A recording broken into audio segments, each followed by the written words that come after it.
It was She's Becoming Domestic. That was the name of my blog. But everyone started shortening it a couple of years ago to just domestic. So I guess I'm not becoming anything anymore. But it feels like it's evolving all the time.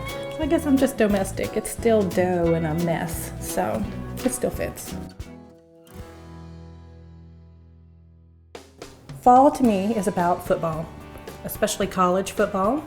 I will get up on a Saturday around, well, I get up because I have a kid, but by noon, the TV is on at least one ESPN station.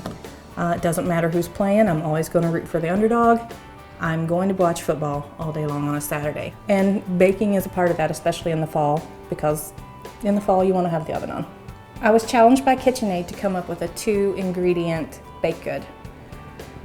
After a lot of thought, this seemed like an impossible challenge. What are you going to start with? Flour and an egg. So you have to play chopped. You have to see what do you have that will make something. And ice cream already has a lot of something in it. So the joke is on KitchenAid, ice cream scones. Ice cream and flour, you can mix them up a variety of different ways, and you've got a variety of different scones. So come on, I'll show you how to do it. I've got 2 cups of black cherry ice cream here. It's actually a black cherry vanilla. And this one's already got some dark chocolate chips already mixed into it, and that will play really well with the cherry flavor.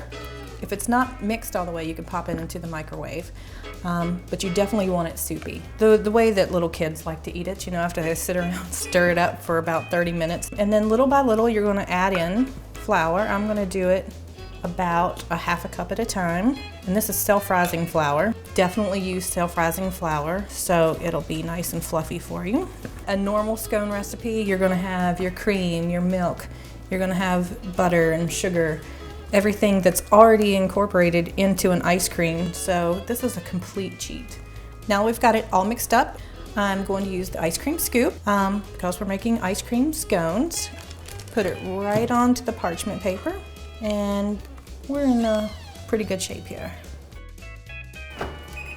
My KitchenAid oven, her name is Gilda. She introduced herself to me last April when she was installed, and just looking at her, I knew her name was Gilda, and we've been best friends ever since. Make sure your oven is keeping its temperature. I know the middle of my oven is always going to be 350 if it says 350. It's an amazing apparatus, and no one's taking it away from me.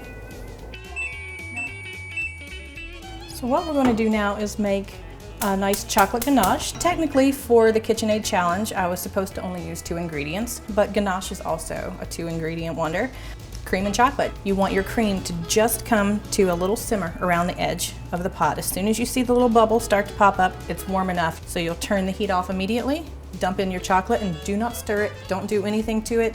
Just let it sit there for about 30 seconds. Never want to stir it up. We can either use a fork to top our scones, or if you want to get super fancy, we could put it in a piping bag and pipe it on there. But I think a game day scone should be pretty simple. We'll just use a fork and drizzle.